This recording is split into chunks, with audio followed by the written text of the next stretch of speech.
satu kenyataan yang dikeluarkan oleh ahli parlimen Pasir Kuala Kangsar, Saudara Iskandar, yang telah menyatakan secara terang bahawa beliau akan menyokong Datuk Seri Anwar Ibrahim untuk kekal sebagai Perdana Menteri sehingga pilihan raya umum yang ke-16, dan dalam erti kata lain menyokong segala usul-usul yang dibawa oleh kerajaan bagi memastikan kesinambungan kawasan Parlimen Kuala Kangsar yang beliau jaga. Ini antara kenyataan yang saya rasa cukup penting, kerana kalau sebelum ini kita sudah kehilangan 2/3 dengan kenyataan yang dibuat oleh YB Iskandar ini. Jelas tuan-tuan bahawa kerajaan PMX akan memperolehi 148 undi sekali lagi. Namun Saudara Iskandar mengatakan bahawa beliau tetap setia bersama dengan Bersatu dan Perikatan Nasional. Sama ada Muhyiddin boleh terima keputusan yang dibuat oleh Iskandar ini ataupun tidak, saya rasa tuan-tuan fikirlah sendiri. Ini bagi saya ialah bibit-bibit ketidakyakinan insan-insan ahli parlimen di kalangan ahli parlimen Perikatan Nasional terhadap kepimpinan Muhyiddin Yassin. Mereka akhirnya mengambil tindakan bijak. Mereka dah tunggu Ketua Pembangkang Hamzah Zainuddin yang sepatutnya berunding dengan Datuk Seri Fadilah, timbalan Perdana Menteri yang kedua, tetapi tidak dibuat sehingga ke hari ini. Maka mereka mengambil keputusan untuk berunding secara bersendirian. Dan saya menjangkakan kalau trend ini berterusan, PPBM dan juga Perikatan Nasional bertegas tidak mahu berunding, sedangkan ketika mereka memerintah, mereka telah meminta Datuk Seri Anwar, Datuk Seri Muhammad Sabu dan juga Lim Guan Eng untuk berunding dengan mereka, menandatangani CSA sebelum mereka memberikan peruntukan kepada ahli-ahli parlimen pembangkang. Tetapi sekarang bila mereka menjadi pembangkang, mereka begitu angkuh dan tidak mahu berunding dengan kerajaan Malaysia Madani.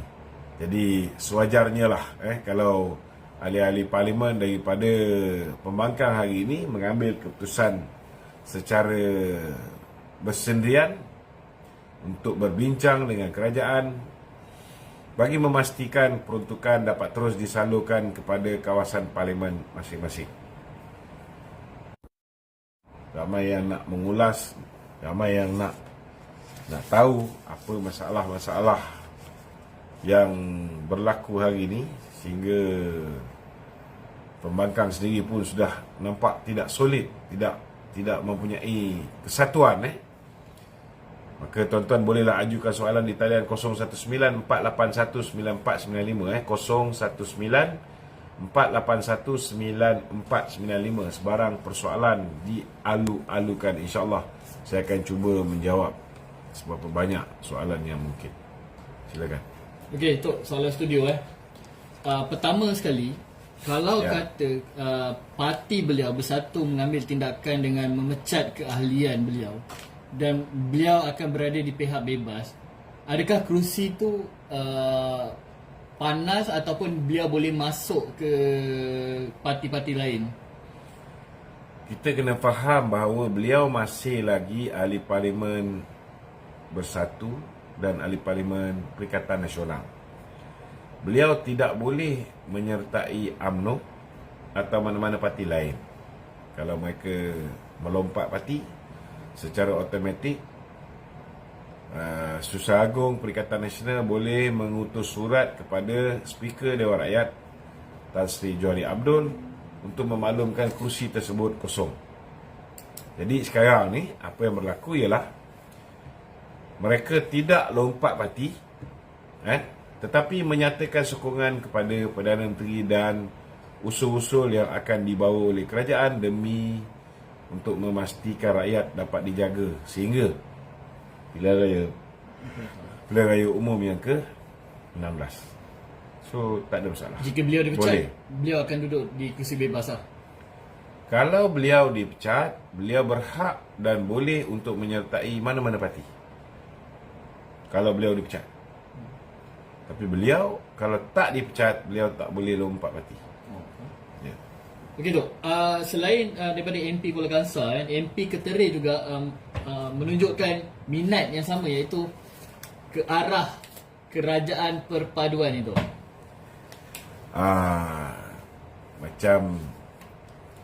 Macam MP Kuala Kangsar ni tapi MP Keterai tu teruk lah. Sebenarnya MP Kuala Kangsar ni saya tak nampak lah dia ada masalah kewangan kan. Saya rasa dia pun lebih pada mampu untuk membiayai kawasan dia kan. Saya nampak lebih kepada ketidakyakinan dia kepada parti dia. Bukan kecil anak Iskandar ni. Iskandar ni. Tapi kalau MP Keterai, ini memang dia sendiri yang menzahirkan.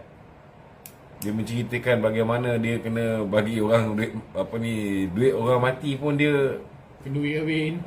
kenduri kahwin pun dia komplain kan. Macam mana kita tak wakil rakyat pun kita pergi bagi orang duit orang mati ke, duit kenduri kahwin ke, orang nak pergi haji ke, nak pergi umrah ke kan. Tak boleh lagi. Yang tak wakil rakyat ni dah jadi wakil rakyat komplain macam tu. Macam mana? Lain kali ukur baju di badan lah. Kalau tak nak jadi wakil rakyat, janganlah buat macam tu kan. Janganlah keluar pergi menyertai pilihan raya kan. Okey Dok, esok kita faham bakal ada pembentangan belanjawan 2024 kan Ya. tuan. Apa yang Tok rasa kan melalui belanjawan ni? Adakah ianya bakal ada belanjawan yang suntikan fiskalnya lebih tinggi ataupun suntikan fiskalnya lebih rendah? Pandangan Tok. Saya rasa belanjawan ni ialah satu belanjawan di mana Perdana Menteri mempunyai tugas yang amat sukar.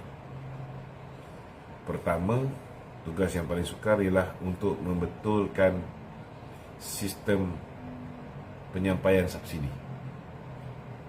Nak mengalih subsidi yang hari ini dinikmati oleh the top 20 dan memindahkannya kepada kumpulan sasar yang betul, iaitu kepada the B40 dan juga the M40. Bukan satu tugas yang mudah bukan satu tugas yang mudah.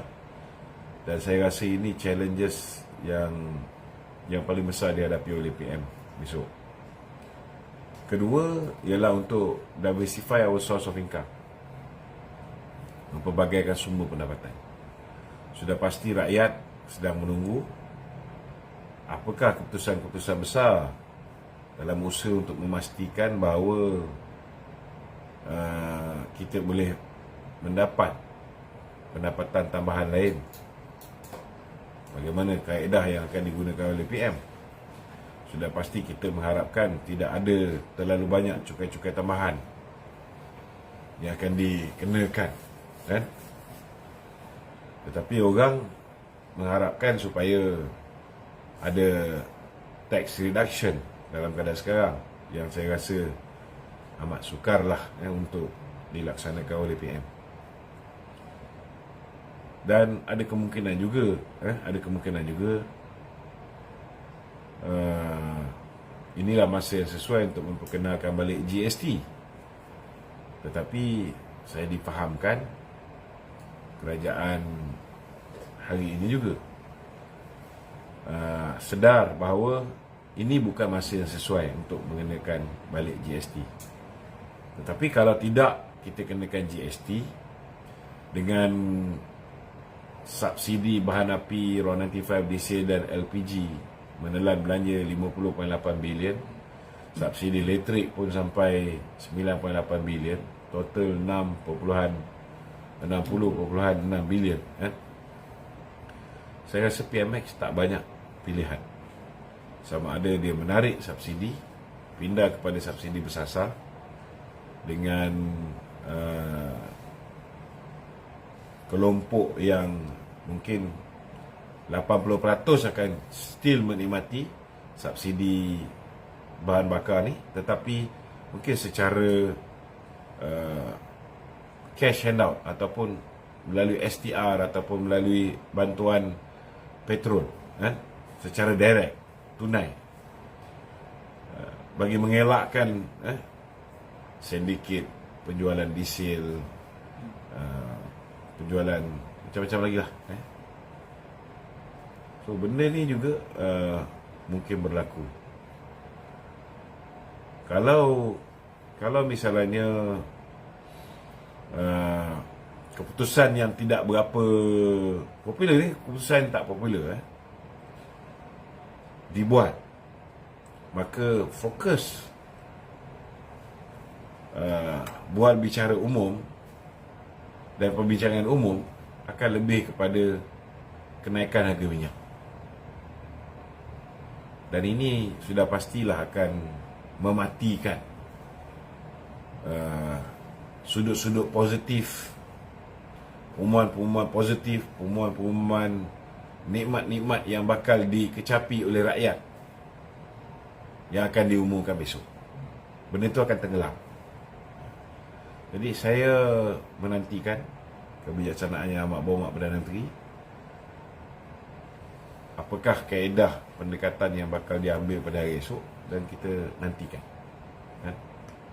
Dan kita menyokong penuhlah sebarang tindakan bagi memastikan negara ini terus kukuh ekonomi dia, dan kita tidak membuat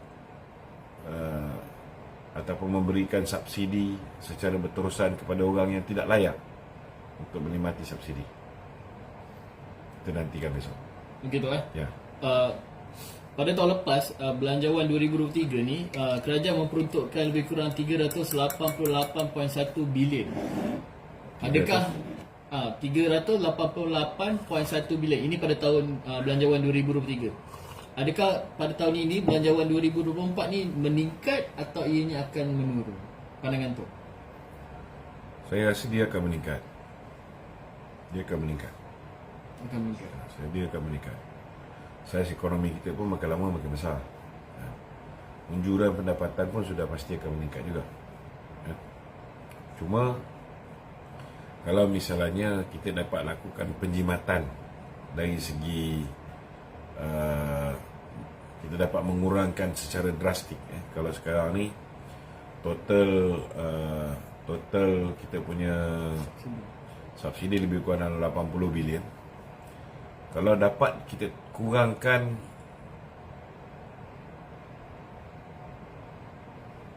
katalah 50%. Saya yakin kerajaan akan kurangkan lebih daripada 50%. So kalau kerajaan kurangkan subsidi ni lebih daripada 50%, maka kita akan lihat kemungkinan besar unjuran perbelanjaan tahun lepas dengan unjuran perbelanjaan tahun ini mungkin sama atau boleh jadi kurang.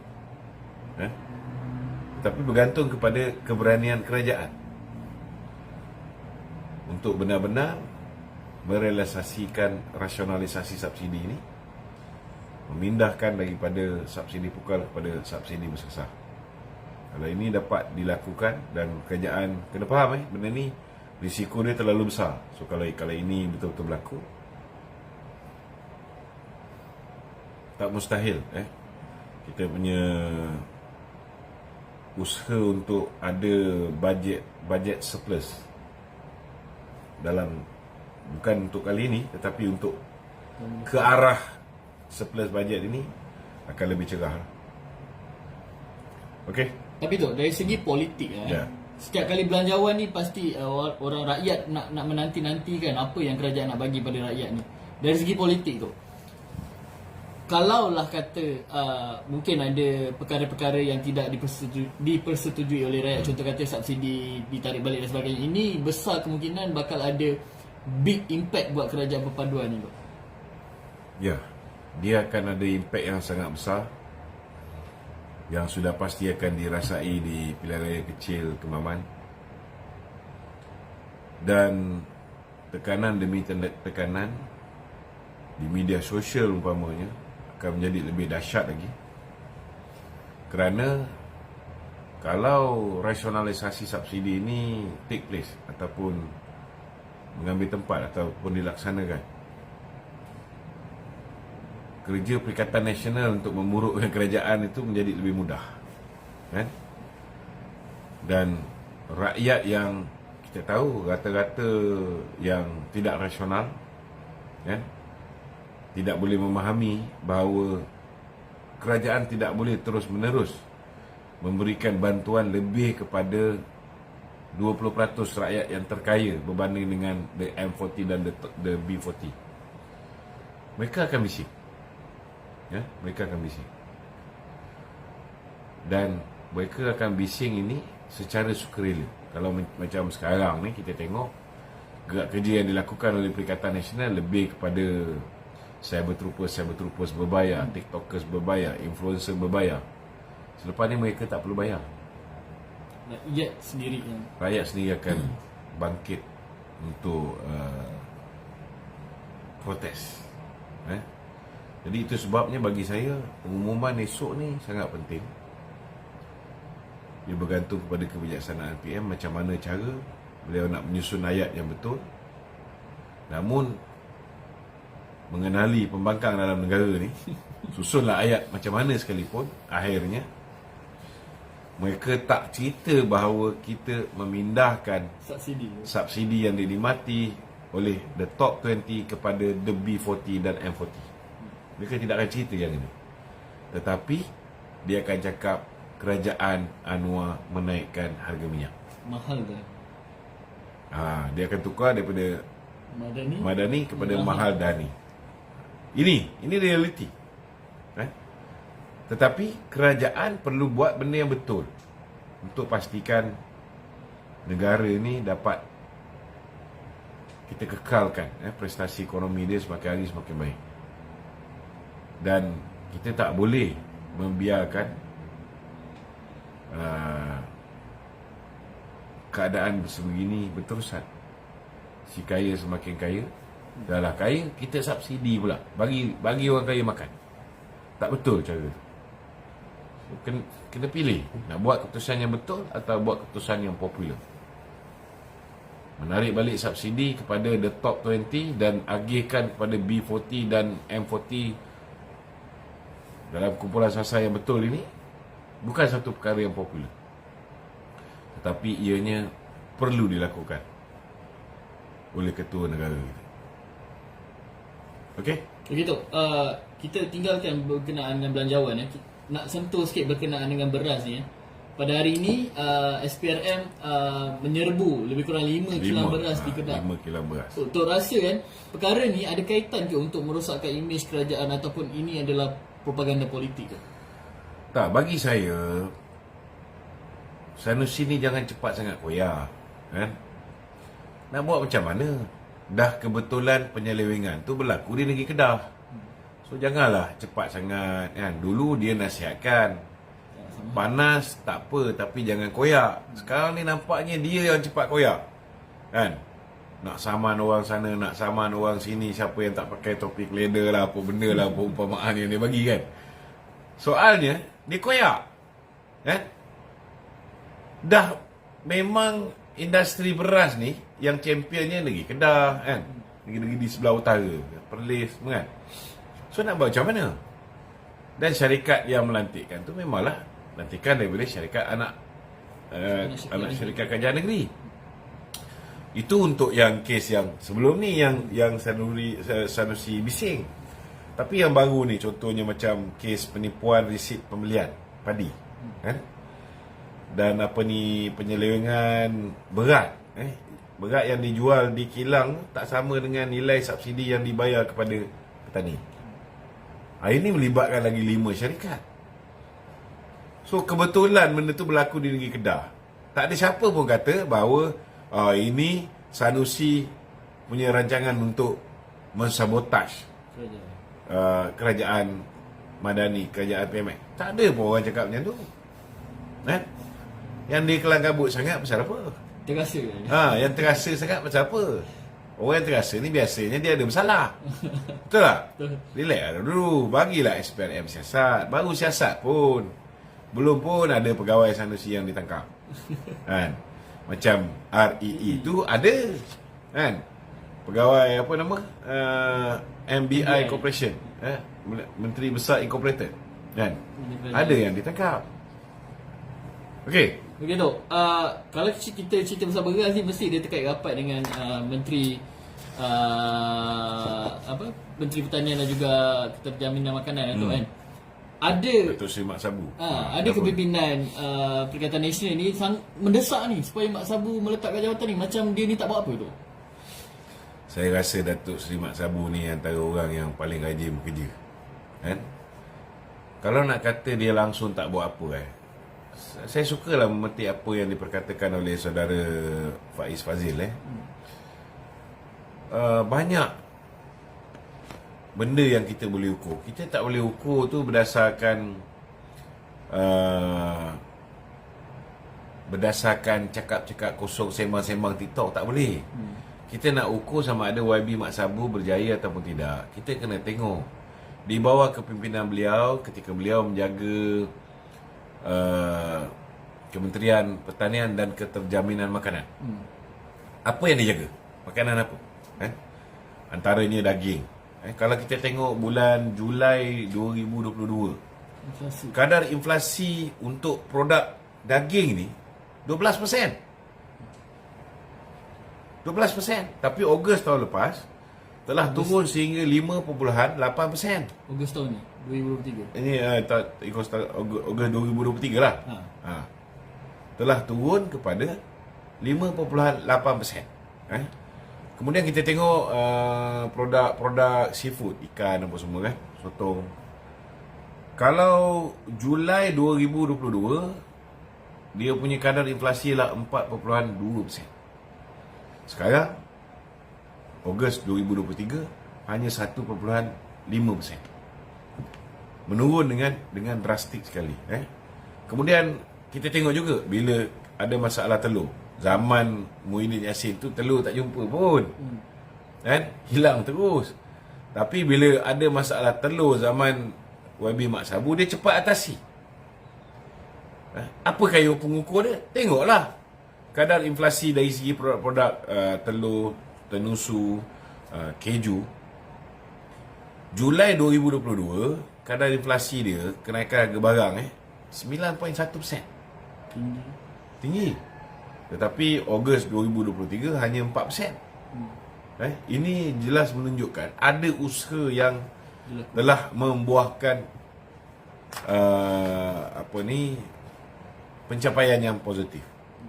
Dan di bawah pemerintahan PMX, kalau kita lihat dulu pada tahun 2022 Julai Ogos inflasi harga barang keseluruhan ni dahsyat. Tetapi di bawah pentadbiran PMX ini kita lihat daripada kadar inflasi yang begitu tinggi menurun setiap bulan, sehingga kan bulan lepas tinggal 2% lebih sikit. So bagi saya lah, kalau nak mengukur prestasi seseorang, kita tengok benda yang dia jaga tu, dia berjaya tak kurangkan kadar inflasi, dari segi penghasilan, produktiviti, berjaya tak ditingkatkan. Benda macam ini kita nak cakap tu kena ada substance. Kita tak boleh cakap sembrono saja. Mentang-mentang kau tak suka dengan YB Mak Sabu, kau duk cakap macam tu je. Tak boleh lah. Mesti ada substance. Nak mempertahankan mesti ada substance. Bila kita nak mengutuk, nak mengecam, kita juga kena ada substance. By fact. Okey? Okey tu. Ini soalan daripada kita punya audiens lah tu Dia tanya tu, generation endgame sedang hangat di media sosial ni tu. Ada yang bersetuju, ada yang tidak bersetuju kan. Bukan dah tangguh ke? Dia ditangguhkan kan. Tapi mungkin bakal dibentangkan semula. Apakah Tok rasa ni pandangan peribadi Tok apakah penyelesaian terbaik untuk isu ni tu? Kalau tanya dengan saya setujulah rokok memang membahaya untuk kesihatan. Okey. Tapi kita kena ingat bahawa bila kita nak suruh orang berhenti merokok, kita kena ada kaedah-kaedah yang boleh mengalih perhatian dia ke benda lain. Kalau kita hari ni tahu bahawa ramai orang yang nak berhenti merokok, mereka mula ambil vape contohnya, kan? Tiba-tiba dengan vape pun kita nak haramkan serentak. Dan idea tu pula datangnya daripada orang yang aku tahu bukan setakat isap rokok, bukan setakat Sigar. apa jenis benda yang bagi kat depan mata dia semua dia sapu lah, senang cerita, kan? So logik lah sikit. Dan dalam masa yang sama dia nak galakkan penanaman ganja. So kalau rokok tak boleh, vape pun tak boleh, kemudian kau benarkan penanaman ganja, akhirnya orang isap apa? Takkan ini pun tak boleh fikir. Betul tak? Jadi bagi saya, negara macam New Zealand, mereka berjaya dalam mengekang tabiat merokok. Tetapi mereka mulakan dengan memindahkan pergi ke vape. So at least benda tu tak mengejut. Dia tak boleh merokok, ada benda yang dia boleh, Ada option lain lah. ada option lain. Dan kebanyakan dia orang ni duk nak berhujah pasal apa ni vape ni. Dia kata apa ni boleh menyebabkan kerosakan paru-paru dan mana fact yang menunjukkan orang yang ambil vape kat Malaysia ni paru-paru dia rosak? Shisha betul. Tapi vape belum ada lagi. Data-data yang dia orang bagi ni kebanyakan benda yang berlaku di Amerika. Dan ianya disebabkan campuran nikotin yang berlebihan, bahan-bahan di dalam bahan-bahan terlarang yang dimasukkan ke dalam flavor. Benda tu tak berlaku di Malaysia. So lebih baik kita perketatkan undang-undang supaya jangan biarkan mereka-mereka yang mengambil vape ini mencampurkan benda-benda ni. Lebih baik buat undang-undang macam tu daripada kawal selia benda ni. Dan kena ingat bahawa industri vape ini dia melibatkan ramai orang Bumi Putera. Ada 200 kilang vape di Malaysia. Ada 7,500 kedai jual vape. Melibatkan 31,500 pekerja. Kalau kita teruskan generation endgame ni mulai 1 hari bulan Januari 2007, orang yang lahir selepas tu tak boleh sentuh produk tembakau, tak boleh sentuh produk vape. Maknanya kerja di kedai supermarket, minimarket yang ada jual produk tembakau, produk vape pun tak boleh. Nak bawa van, orang ada barang tu pun tak boleh. Terkait Dia terkait benda tu. So benda ni perlu diperhalusi. Saya haraplah Kementerian Kesihatan memperhalusi semula benda ni. Orang yang tak isap rokok, saya pun tak isap rokok juga. Tetapi saya tahu bukan mudah untuk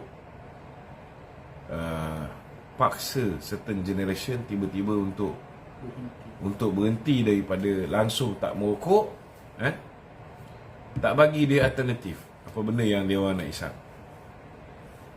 Bagi saya benda ni,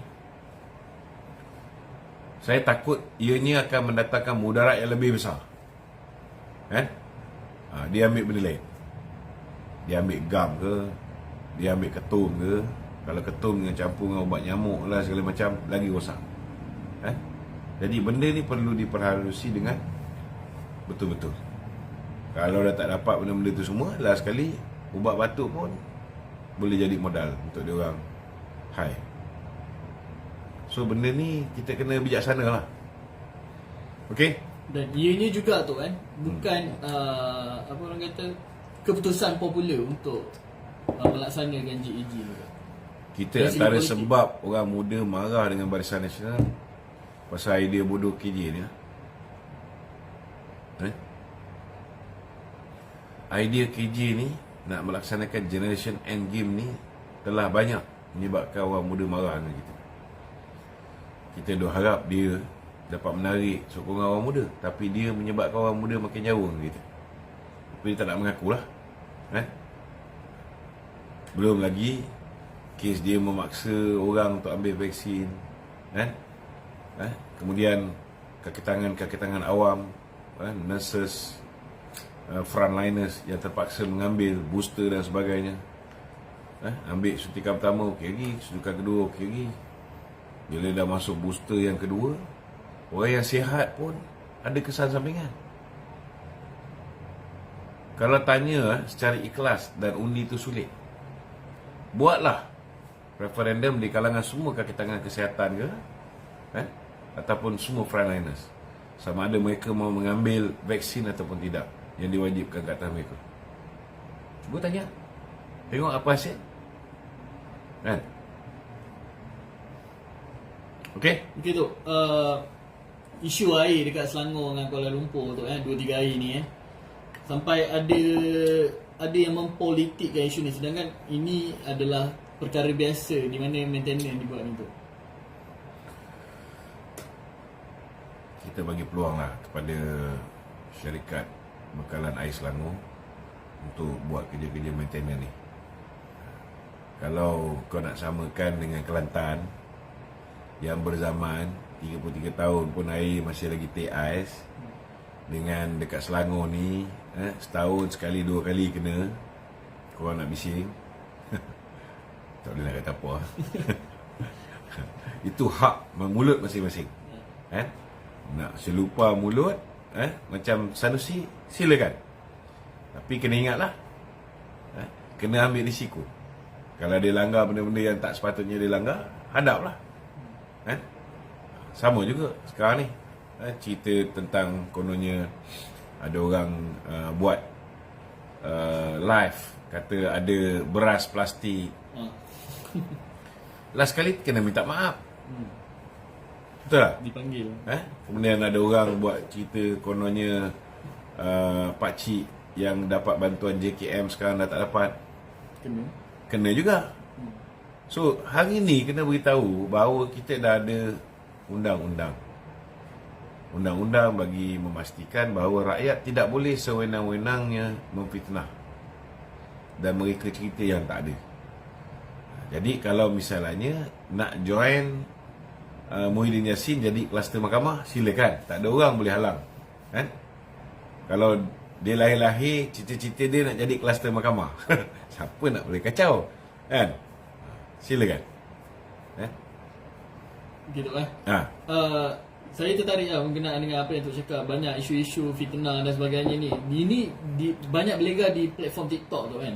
Lepas tu Fahmi Fazil, YB Menteri Komunikasi dan Digital pergi berjumpa dengan TikTok kan. Dan TikTok mengakui sendiri yang diorang ni, kelemahan diorang dalam mengawal selia konten-konten berbau fitnah dan hasutan. Saya terus terang saya cakap lah, saya tak percaya dengan alasan-alasan tu. Pertama, dia hentikan operasi TikTok di Malaysia. Kenapa? Apa tujuan dia? Apa agenda dia buat begitu? Pertama, kan. Kedua, kita pun boleh tengok bahan-bahan kita. Kita punya TikTok pun berapa kali dia ban. Betul. Shadow wave lagi. Shadow ban lagi. Kan? Tapi yang kita report ke atas orang-orang yang terang-terang fitnah ni, tak diambil tindakan. Tapi bila kita silap sikit sebut, terus ban. Yang orang belah kita. So saya nampak ni ada deep state lah. Minta maaf cakap lah, apa pun alasan dia orang nak bagi, I don't buy it. Saya menyokong penuh sebarang tindakan yang bakal diambil oleh YB Fahmi terhadap TikTok. Wajar ke di ban? Bagi saya sangat wajar. Dia apa juga platform, tak kira lah TikTok ke Facebook ke apa ke, dia mesti ikut undang-undang negara yang dia masuk. Dia kena ikut undang-undang negara yang dia masuk. Kalau TikTok ni hanya sekadar untuk platform perniagaan, macam kat Malaysia ni, kurang-kurang adalah orang Malaysia boleh buat duit melalui TikTok, okey, tak apa, buat lah. Tapi jangan jadikan TikTok tu platform untuk menyebarkan fitnah dan dakwah serta hasutan. Maka kena ambil risiko lah, hadap risiko-risikonya. Kalau dia tak nak kontrol dan dia membiarkan TikTok itu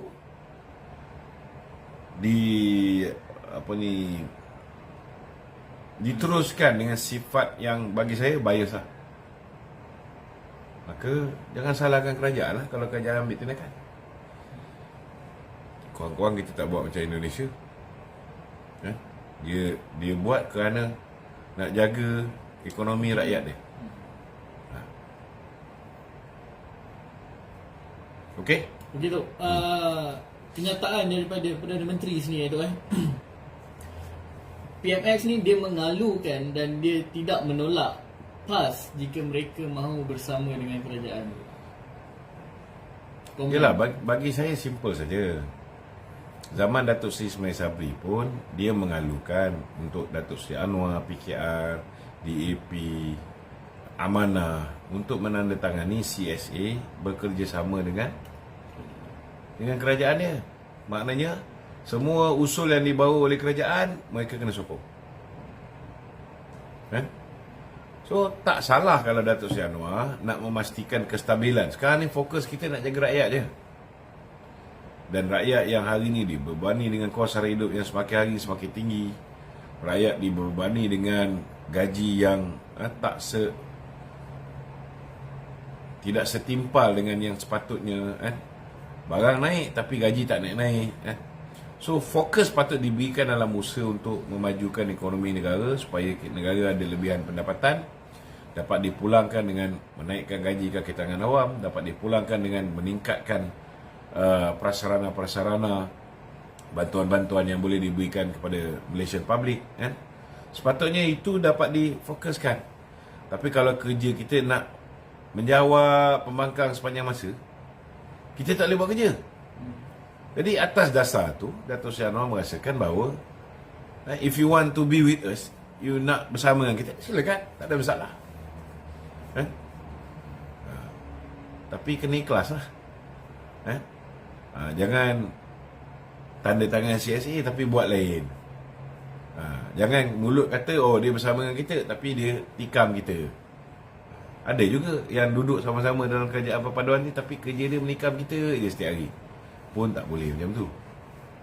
Kalau nak betul-betul bersama kita, betul-betul bersama dengan kita. UMNO tu, macam mana penerimaan UMNO jika PMX menerima PAS ni? Saya yakin PMX ni bila dia nak buat keputusan, dia akan berbincang dengan semua pengurusi-pengurusi parti komponen di dalam kerajaan perpaduan. Kita ada 18 parti politik, kita ada 5 parti komponen.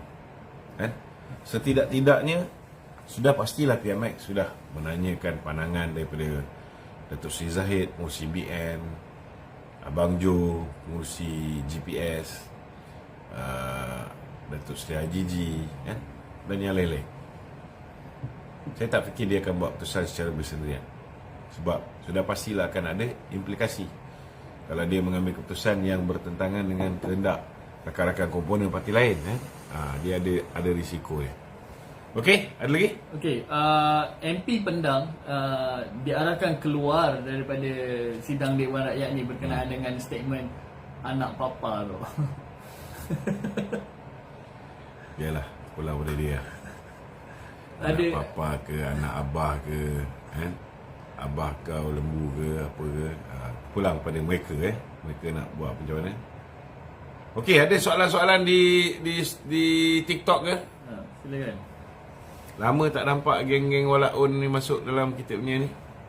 Semua pantau daripada jauh saja ke? Ada? Yang di rumah ada yang nak masuk live? Khabib man. Khabib. Assalamualaikum. Assalamualaikum Datuk. Waalaikumsalam. Ya, Cik Khabib. Saya ada satu soalan Datuk. Okey. Berhubung tentang tadi statement Datuk tentang isu berkenaan inflasi perbandingan tahun lepas dengan tahun sekarang di bawah YB Sabu ni tak tahu Okey. faham Datuk tentang inflasi daging tu. Tak faham. Maksud Datuk apa? Macam mana? Yang inflasi harga daging. Okey, dia macam ni. Ha, Kita nak tahu kenaikan harga barang ni dia akan disukat dengan kadar inflasi. Kalau ikut Julai 2022, kenaikan barang-barang daging ni, dia punya harga barang naik 12%. Dia punya kadar inflasi dia 12%. Tetapi sekarang ni kadar inflasi dia cuma tinggal 5.8%. oh, separuh.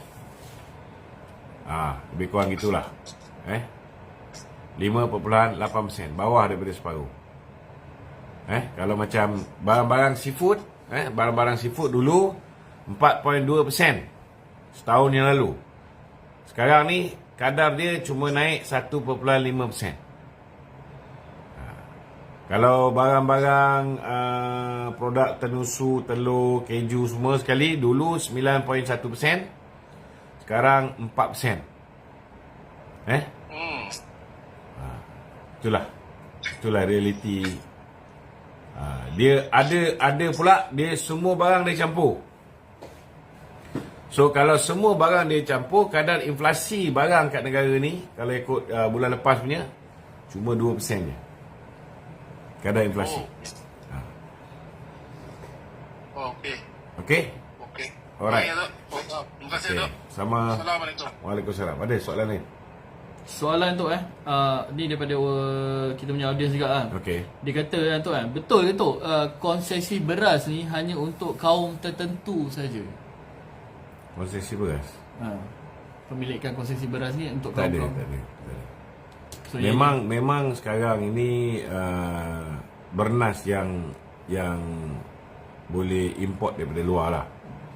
Memang boleh dikatakan monopoli oleh pihak bernas. Tapi kena faham, kalau kita buka benda ni pada orang luar pun, sebab dia ada banyak CSR yang perlu dilakukan oleh pemegang konsesi. Yang kalau kita buka pada syarikat lain, dia tak boleh buat. Dia tak boleh, dia tak mampu nak buat. Itu sebabnya lah bernas yang mendapat konsesi untuk mengimport barang-barang beras ni. Itu sebab bila PMX suruh bagi 10 juta, dia bagi 10 juta, dia bagi 10 juta. PMX suruh bagi 50 juta, dia bagi 50 juta. PMX suruh bagi 30% balik semula kepada pesawah tani. Dia tak pernah nak membantah. So kalau nak suruh orang lain buat, memang mungkin tak boleh buat lah. Okey? Ada yang nak naik ke? Ada lagi yang nak bertanya soalan? Tok, ni ada soalan daripada netizen ni tu Dia kata bajet ni, belanjawan esok ni 2024 ni, sekarang ni hutang negara 1.5 trilion. Adakah dengan pengumuman esok ni hutang negara akan bertambah atau macam mana? Kalau ikut tahun lepas saja, tahun lepas hutang baru yang kita buat 100 bilion. 100 bilion. Kalau misalnya tidak ditarik subsidi untuk bahan api ni, maka hampir pasti bajet ini bajet yang defisit jugalah. Bajet defisit, dan kadar hutang kita juga akan meningkat. Tak ada pilihan. Jadi kena betulkan pengagihan subsidi ni, dan keputusan tu kena drastik lah. Kalau keputusan tu tak drastik, kalau setakat alih separuh ke ataupun alih 1/4 ke, nak buat secara gradual supaya tak memberikan kesan sangat pada golongan the top 20 ni, dia tetap akan jadi defisit bajet. Betul. Soalan tambahan daripada situ, kau, adakah dengan penambahan hutang ni akan menimbulkan keraguan kepada investor? Kalau hutang Malaysia ni bertambah, kita punya kredit rating akan turun. Apa maksud kredit rating kita turun? Contohnya kan, kalau kita gaji 4,000 kan, hutang kita ada 3,000. Boleh tak kita dapat loan untuk kereta baru? Tak boleh dapat. Susah. Betul tak? Kalau ada pun bank yang sanggup bagi kita, dia akan naikkan interest rate lebih tinggi. Biasanya tak berlaku. Tetapi kalau untuk negara, sekiranya credit rating kita ni tak bagus, maka bila kita nak pinjam tu susah, satu hal. Yang kedua, interest rate yang kita perlu bayar lebih tinggi daripada negara-negara yang dia punya rating dia baik. Ini kita kena faham. Okey, ada lagi? So gitu. Balik pada tajuk tadi tu MP Kuala Kangsar tu, dia umumkan sokong kerajaan. So jadi pada pandangan Datuk, adakah ia mencalakan imej PN dan juga kepimpinan Muhyiddin itu sendiri tu? Bagi saya, kalau ada satu daripada ahli parlimen saya, kalau saya Muhyiddin Yassin, ahli parlimen saya berunding secara terus dengan kerajaan, tidak melalui saya. Besar kemaluan tu. Itu je lah boleh komen kan. Malu besar lah. It shows that we cannot control. We cannot control our member of parliament. So maksudnya kepimpinan dia pun lemah lah tu. Tu macam ni. Memang lemah pun kan. Sejak bila kepimpinan dia kuat? Hanya orang yang lemah je. Bila time orang nak buat undi tak percaya, dia lockdown satu negara. Betul. Kan?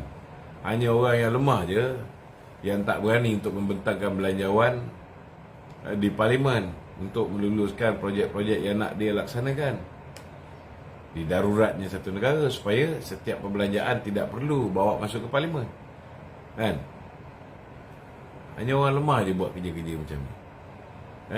Dia tahu Datuk Seri Najib boleh bagi saingan kepada dia, dia sumbatkan Datuk Seri Najib cepat-cepat. Dia segerakan kes mahkamah. Hanya orang lemah je buat macam ni.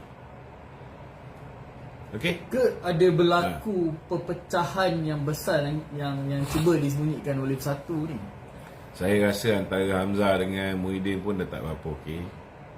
Antara Hamzah dengan Azmin Ali pun dah lama tak okey. Kan? Antara Muhyiddin dengan antara Haji Adi dengan Hamzah pun dah tak berapa okey. So mereka ni bagaikan retak menanti belah. Kita pun tahu juga ada di antara mereka ni nak jadi kluster mahkamah. Jadi bila dah mula sebut nak menyertai kerajaan perpaduan ni pun kita pun boleh faham lah. Kan? Apa sebabnya dia orang ni? Apa yang menyebabkan dia orang ni tiba-tiba nak bersama dengan kita? Mesti ada muslihat tertentu. Mesti nak menyelamatkan tengkuk tertentu. Kan? Macam dulu ada juga orang DAP yang menyokong Muhyiddin Yassin. Di parlimen Adun Teronoh tu. Ingat lagi? Bila kes rogol dia. Ke sebab tu juga PAS ni dia mencari tuan baru tu. Well, kita tengokkan je lah. Setiap apa yang berlaku tu mesti ada sebab. Okey? Okey. Itu saja soalan. Ada lagi soalan? Ada lagi soalan? Stop. Maksudnya yang PAS ambil Tun sebagai penasihat Empat Negeri tu, adakah dia orang ni berunding dulu dengan Perikatan Nasional ataupun Bersatu tu? Ataupun dia buat keputusan secara Yang mana? PAS lah. Penasihat Empat Saya Negeri. saya nampak tindakan itu PAS ambil secara bersendirian tanpa konsult dengan Tan Sri Muhyiddin.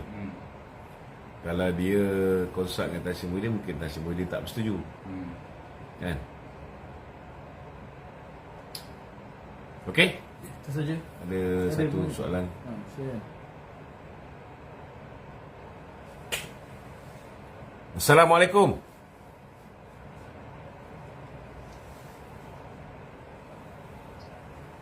Assalamualaikum.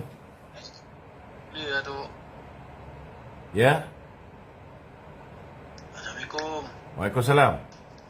Silakan soalan. Saya nak tanya soalan sikit tu. Okey. Pasal solidariti besok tu. Datuk ada join ke? InsyaAllah saya akan menghadiri program solidariti untuk umat Islam Palestin di Masjid Negara Masjid Negara. Program besok akan dipimpin oleh Dr. Akmal Dr. Akmal, Ketua Pemuda UMNO akan lead besok di Masjid Negara. So kita jemputlah ramai-ramai datang. Sikit tadi tu. Betul diorang nak join kerajaan kita tu Saya pun terkejut baru dapat tahu ni kan. Betul tak betul tu kita tunggu, dapat jawatan ke. Kita tunggu keputusan akhir lah. Kadang-kadang diorang nak join, kita nak tahu juga apa syarat dia orang letak kan. Sebab dia. Faham. Kalau kita rasa berbaloi kan, boleh lah. Tapi kalau kita rasa apa sangat dia orang punya permintaan ni melampau sangat, tak adalah kita terima. Kita pun bukannya terdesak sangat. Kita ada 147 ahli parlimen yang bersama dengan kita kan.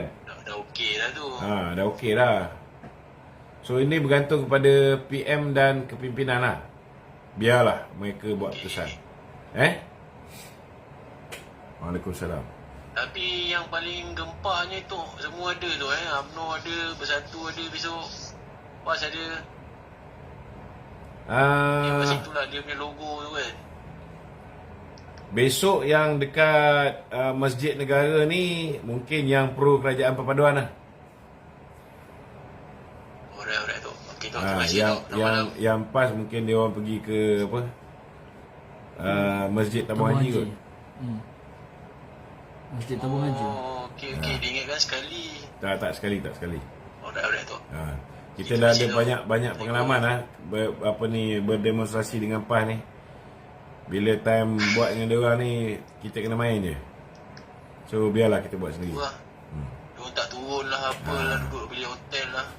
Okay tu, terima kasih. Bukan takut tu. Takut dia tak bagi orang kita berucap. Dia nak nampakkan program tu orang dia kan.